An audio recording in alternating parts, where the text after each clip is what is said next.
Le mois d'août est déjà bien entamé, c'est bientôt la rentrée scolaire, hein, ça arrive vite, hein, ça paraît pas. Et comme peut-être 36-40% des femmes, toi aussi, tu vas décider d'attaquer les bonnes résolutions de la rentrée pour réussir à perdre du poids. Et peut-être que tu feras partie des un tiers des femmes qui arrêteront au bout d'un mois parce que tout simplement, elles n'ont plus la motivation et ça devient beaucoup trop dur.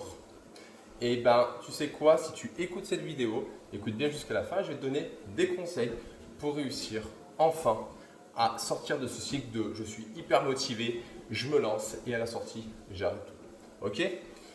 Déjà, il faut comprendre une chose, la motivation c'est quelque chose qui est génial. D'accord? La motivation elle est produite par ce qu'on appelle la dopamine qui est dans notre cerveau. La dopamine en fait c'est l'hormone qui nous permet de passer à l'action. Le truc qui est un petit peu compliqué, c'est que la dopamine, en fait, on en a tous les jours. Tu as juste à scroller sur ton téléphone. Tu peux en avoir aussi quand tu regardes la télé, quand tu joues aux jeux vidéo, quand tu as des bonnes nouvelles. D'accord? Ou alors, tu peux avoir aussi de la dopamine, par exemple, si tu as un lion qui te court aux fesses, qui veut te dévorer. Ça arrivait à la préhistoire. Mais voilà, la dopamine, c'est pas quelque chose de mal, d'accord? C'est quelque chose qui est hyper intéressant quand tu arrives à la produire sur quelque chose qui va avoir une influence sur ton objectif. D'accord? Il y a deux manières de la produire. La première manière, c'est que elle est produite parce qu'on voit le résultat qui arrive. Par exemple, si tu vois la ligne d'arrivée, tu vas produire, et que tu es complètement carbonisé, tu vas produire de la dopamine pour arriver jusqu'à cette ligne d'arrivée. Si tu vois le chiffre sur la balance et tu te dis, yes, il me reste que X kilos à perdre, tu vas libérer de la dopamine pour pouvoir continuer à mettre des choses en place.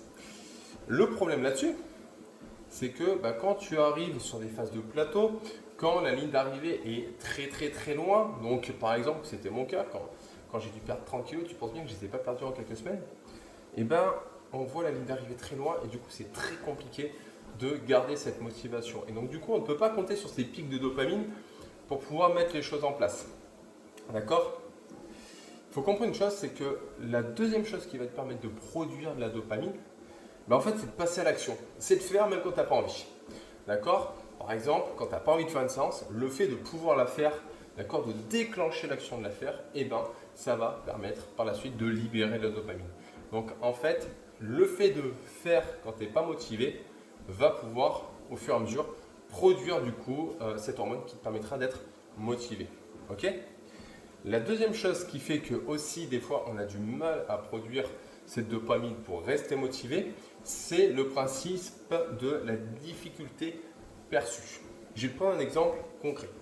D'accord? Tu débutes ton objectif de perte de poids et tu débutes l'activité physique. 30 minutes de sport, pour toi, ça va te paraître être l'Everest.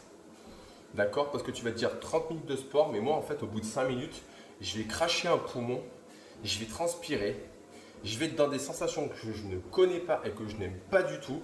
Tu vas te rappeler le cours de PS, moi c'était mon cas perso, le cours de PS quand on te faisait courir autour d'une piste à faire du 3x500 et où tu crachais un poumon. Tu vas te rappeler le cours de basket où tout le monde se foutait de ta gueule parce que tu n'arrivais pas à courir après le ballon et toutes ces conneries-là. Je l'ai vécu, je sais ce que c'est. Et du coup, en fait, la difficulté perçue de passer à l'action pour faire de l'activité physique va être stratosphérique. Et le cerveau, en fait, il faut comprendre qu'il n'aime pas être dans l'inconfort. Le cerveau, il aime bien ce qu'il connaît, il aime bien le confort, il aime bien la facilité. D'accord? Donc, plus la perception va être longue, plus la perception de ton cerveau à passer à l'acte va être importante, moins il va te libérer de dopamine pour le faire. À part si tu n'as pas le choix. D'accord? C'est-à-dire que si à un moment donné, la difficulté que tu vis et les problèmes que tu vis deviennent tellement importants que du coup la difficulté de l'activité physique passe en dessous, là ça va fonctionner. Mais le problème c'est que ça ne va pas durer très longtemps. Mais ça peut aider. Moi j'en ai vu malheureusement qu'il a fallu qu'ils deviennent diabétiques ou alors que leur mari s'en aille pour en fait être motivés et passer à l'action. Il a fallu, et je vous dis, c'est là où par moment, des fois, je suis pas forcément cool parce que ça me fait mal. Parce que moi, j'en ai vu qui me disaient non, c'est pas le bon moment, je verrai ça plus tard. 6 mois après, venez dans l'accompagnement en disant là, il faut que je fasse quelque chose parce que mon mari est parti voir ailleurs. Et il a fallu ça en fait pour se dire ok, non, mais là en fait, je peux plus. Il faut. Et là, bizarrement, l'activité physique était la même. Mais là, la motivation n'était pas la même. La souffrance était tellement haute que du coup, la souffrance des courbatures et de la séance était vraiment minime. Et là, c'est la même chose. Par contre, une chose à savoir, c'est que la difficulté perçue, c'est pas forcément la difficulté réelle. Et ça, il faut le comprendre. C'est-à-dire que plus la difficulté perçue va être importante, moins tu vas en faire. Mais à un moment donné, c'est pas parce que ça a l'air énorme que ça l'est vraiment. Si tu es bien accompagné, si tu fais les choses correctement, en fait, tu vas te dire, ok, c'est peut-être faisable en fait. Moi, le nombre de fois où des femmes rejoignent l'accompagnement, me disent, j'ai vu la première séance, j'ai vu la séance, je me suis dit, jamais j'y arriverai. J'ai fini la séance et je me dis, en fait, c'était pas si pire. Et là, ok, nickel. D'accord. Et la deuxième fois qu'elle l'a fait, ça passe mieux. Et au fur et à mesure, en fait, elle prend confiance. Et là, tout va bien. Maintenant, quelques solutions pour pouvoir diminuer du coup cette difficulté perçue et pouvoir mettre les choses en place. La première, c'est de diminuer les frictions. D'accord? Plus tu vas diminuer la friction, plus ça va être facile de passer à l'action pour pouvoir créer cette motivation. Donc, diminue les frictions. Si tu vas en salle de sport, tu mets ta tenue dans ta voiture, tu mets ta bouteille d'eau dans ta voiture et tu pars du boulot à direct la salle de sport. Tu ne réfléchis pas. Si tu fais du sport à la maison, tu mets ta tenue dans l'entrée, tu te changes dans l'entrée et tu attaques directement ta séance. D'accord? Ça, plus tu vas diminuer la friction, plus ça va être facile de passer à l'action. Ok? Il ne faut pas te poser de questions. La deuxième chose, ça va être de t'organiser, d'accord? Et du coup, de bloquer ces créneaux de séance vraiment dans ton agenda, de les organiser, de les bloquer. Pourquoi? Parce que le fait que ça soit écrit, tu vas le faire beaucoup plus facilement. Je ne te dis pas que tu vas le faire à chaque fois, mais je te dis que tu vas le faire beaucoup plus facilement. Donc le fait de le bloquer dans ton agenda, comme tu bloques les rendez-vous chez le médecin pour tes enfants, comme tu bloques tes rendez-vous de travail, bloque tes séances et bloque-les à l'avance. D'accord? Ne les bloque pas le matin pour l'après-midi, non, bloque-les à l'avance. C'est-à-dire que la semaine d'après, il faut que ton planning de séance soit déjà pris. Tu saches quand tu vas faire une séance, à quel moment. Ok? Et en 3, c'est de commencer par les 5 premières minutes. Au bout de 5 minutes, tu vas voir la motivation, elle va revenir. Parce que, en fait, tout simplement, tu vas te lancer, tu vas dire, je suis habillé, j'ai lancé, j'ai déjà fait une partie d'échauffement.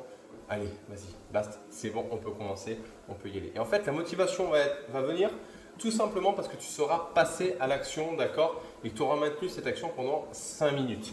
5 minutes, commencer, ne serait-ce que les 5 premières minutes, tu vas voir, ça change tout. La dernière chose, et ça c'est une certitude, c'est d'être accompagné. Parce que si tu sais quelle séance tu dois faire, si tu sais quel exercice tu dois faire, si tu sais combien de temps va durer la séance, si tu sais que cette séance elle a été faite pour toi par un professionnel, et si tu sais qu'en plus une personne va être là pour te dire si oui ou non tu n'as pas fait ta séance, elle va être là pour te le rappeler, du coup tu vas avoir beaucoup plus de facilité à mettre les choses en place. Être accompagné te permettra aussi, mine de rien, d'être rassuré, engagé et de mettre les choses en place même quand tu n'es pas motivé.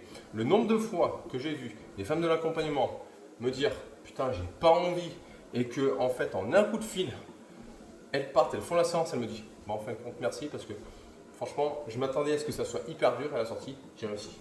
Là c'est la même chose, d'accord? Donc rappelle-toi des principes très simples. N'attends pas d'être motivé pour faire, mais fais et la motivation viendra. D'accord? Ça fait une phrase un peu bateau, mais crois-moi, c'est comme ça que ça fonctionne. N'attends pas d'être motivé. Fais et tu verras, la motivation va venir. Diminue les frictions au maximum, d'accord? Prépare ton matériel, prépare ta tenue, let's go. Bloque ça dans ton agenda et tu vas voir que ça va être beaucoup plus facile. Et bien sûr, fais-toi accompagner si vraiment tu te sens en galère. Parce que oui, la difficulté, elle va être très haute, mais être accompagné, ça va réduire cette difficulté, crois-moi. J'en sais ce que c'est. Moi, personnellement, si je ne suis pas accompagné dans ce que je fais, je n'aurai pas les résultats que j'ai là actuellement.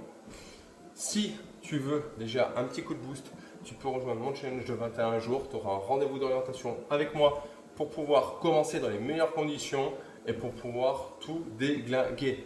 Et dans tous les cas, les filles, on se rappelle d'une chose, arrêtez d'enfiler des perles.